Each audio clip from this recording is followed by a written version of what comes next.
Good morning. You are refreshed. You are enjoying the expansion of your time and place. You know what you are wanting. You are eager to begin. You have something pulsing within you that you are ready to hear about. Where do you want to begin?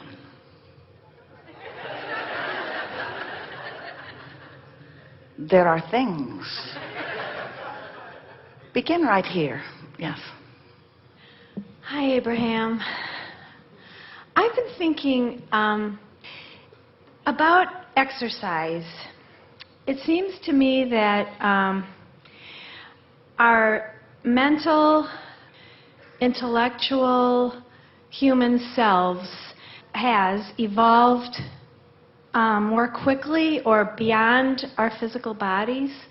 Is that possible? It isn't in this sense. When you are expanding in terms of vibration, and by that expansion that we think you mean and we always mean, it's an aligned expansion, then there is always the inspiration for behavior that always is in alignment with that.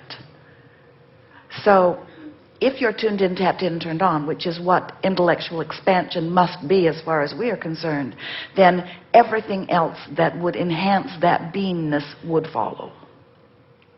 So, because my occupation, most of what I do is just sedentary.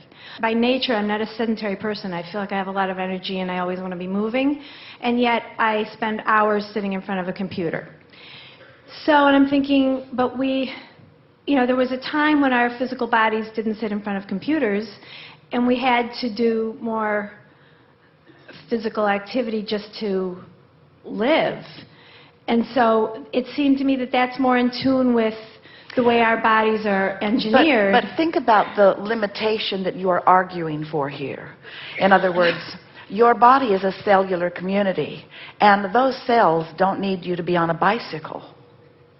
In other words, the cellular community can function and will function in response to what's going on vibrationally. So the advantage of movement is such a circular thing. You're saying if more movement were involved, as it was at one time, then my body would receive benefit. And we say your body always has the ability to receive benefit no matter what. And then we say you could be primarily sedentary, as you are describing, and tuned in, tapped in, turned on, eager about life because of the thought projection that you are offering. And in that eagerness, you would be vibrationally open so that the cells of your body could get whatever it is that they are wanting in order to thrive.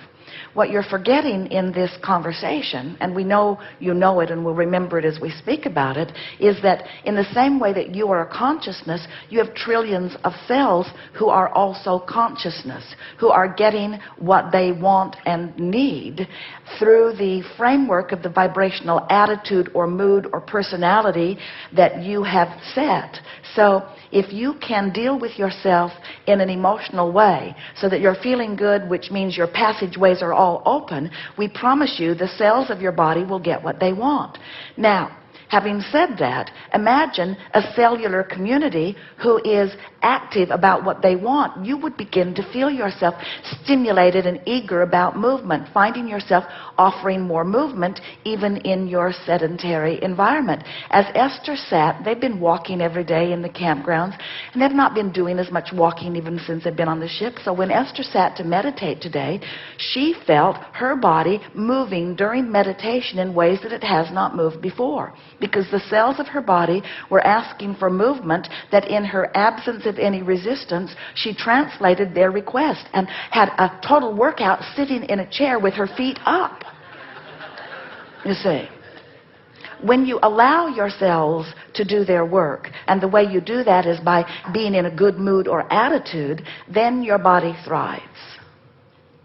Okay, so if I'm hearing this right, then if I've spent a week not doing any actual, quote, exercise. Yes, but here the attitude with I which know. you say that. It's so resistant. It's like I'm thinking I have to do this set of exercises, otherwise I'm sedentary. But you see, whether you're not doing the exercises and feeling guilty and resentful about it, or whether you're doing them and feeling overworked or like you don't have enough time to do them, in either case, the action is opposite, but the result is the same. You're still blocking the cell's ability to give you their best performance.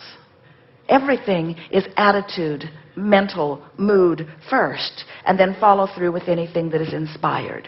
And what you begin to notice, there are all kinds of things that you could do.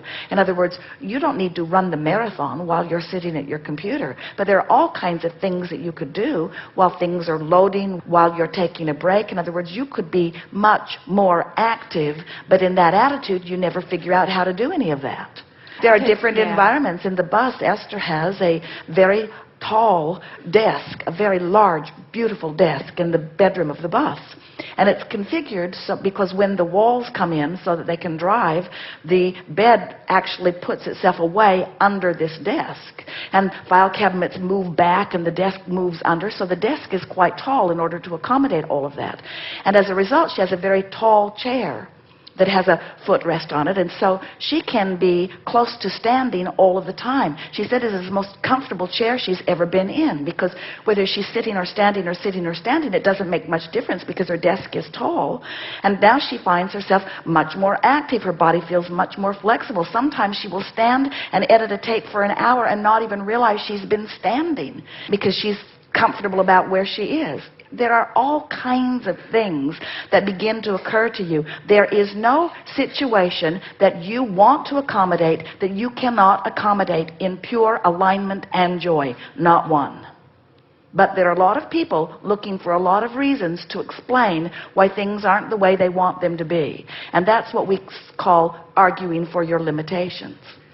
Justifying or defending why it's not better for you in this way or in this way or in this way. So that's what I'm doing. I'm saying, well, of course I'm 15 pounds overweight. I sit in front of the computer all the time, and I just don't have time to exercise. So that's just... And even your acknowledgement. In other words, everyone has the standard of the way they want to look.